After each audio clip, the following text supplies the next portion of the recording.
Ampitomboana aminareo hatrany ry havana ny fahasoavan'ny Tompo. Amen. Mivavaka isika. Misaotra anao izay Tompo fa nomenao indray an'izao herinandro vaovao izao. Ary isaoranao indrindra fa ity herinandro ity koa no iarahanay mandinika sy misaintsaina ary mamarana an'ity lohahevitra ity. Koa dia atolotra ainao hatrany ny dera ny saotra ny hajaron'ny voninahitra amin'ny anaran'i Jesoa. Amen. Arak'izany dia ara-painao ry havana fa dia nomeny Tompo herinandro vaovao tsika ary herinandro farany amin'ny volana ity. Misaotra ny Tompo amin'izay rehetra nataony tamin'ny fiainanao ary indrindra ny amin'izay hoe valim-bavaka noraisina avy aminy voninahitra ho azy amin'ireny rehetra ireny. Misaotra ny Tompo koa isika omaly fa afaka nandeha mivavaka niangona tany am-piangonana tahaka nataony ireo kristianina marobe. Ampitombo finoana sy fanoloran-tena ho antsika ny fanompoana rehetra sy indrindra ny tenin'Andriamanitra ny fampizarana tao anatin'izany. Ry havana, anio dia mbola mamarantsika araka nambara teo ny amin'ny lohahevitra hoe lehibe ny fiandrian'Andriamanitra. Tantaran'i Abrahama sy Sara indray no jerentsika. Samy manana ny fitantarany. Misy ny ao amin'ny Genesisy efa mazava be iny, ary indrindra koa ohatra ny any amin'ny Hébreu 12 ny amin'ireo ray aman-drenin'ny finoana azy. Fa andeha mba jerentsika ity ambaran'ny Romanina ity, dia ny Romanina 4 ka ny 4:20 ka hatramin'ny 12:20. Mivaky toy izao izany ry havana amin'ny anaran'i Jesoa. I Abrahama izany io koa finoana no andovana mba ho araka ny fahasoavana ahatony teny fikasana ho an'ny taranaka rehetra, sy ho an'izay amin'ny lalàna ihany fa ho amin'izay amin'ny finoan'i Abrahama koa, dia ilay razantsika rehetra araka ny voasoratra hoe nataoko rain'ny firenena maro ianao. Teo anatrehan'izay ninony dia Andriamanitra izay namelona ny maty sy miantso ny tsy misy ho toy ny misy.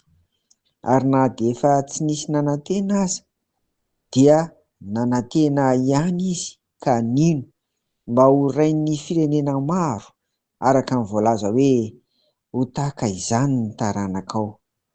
Ary satria tsy mba nalemy finoana izy dia nihevitra ny tenan'izay efa ohatry ny maty fa efa tokony ho 100 taona izy sy ny fahafatesany kibon'i Sara. Ary tsy nianahana ny amin'ny teny fikasan'Andriamanitra tamin'ny tsy finoana izy, fa nampahereziny finoana ka nanome voninahitra an'Andriamanitra. Ary natoky indrindra fa izay nolazainy dia hainy atao koa, dia nisaina ho fahamarinana izany. Amen. Izay ilay Romanina 4:20 ka hatramin'ny 12:20, izay hoy izay teo mitantara ny amin'ny Abrahama izay efa ho 100 taona araka ny nambara io, dia Sara vadiny kosa nefa ho 90 taona. Teo amin'ny tantaran'ny voakan'Andriamanitra izany momba tsy miteraka izany, fa antitra izany dia karazany hoe ratsy maso ihany eo anivon'ny fiarahamonina izany, satria neverina hoe misy antony ary indrindra mety ho lasa ny saina hoe ozona no nahatonga an'izany. Dia karazan'ny olona ory fanahy ihany izany nalahelo ihany izy mivady reto, kanefa rehefa nolazain'Andriamanitra fa hiteraka izy dia izay ilay tantarainy eto amin'izay izany, ilay nivakiana tamintsika teo ilay Romanina 4:20 ka hatramin'ny 12:20. Ny halehibehan'ny fiandrian'Andriamanitra dia miseho amin'ireto telo reto. Tenin'ny Abrahama daholo izany ilay izy.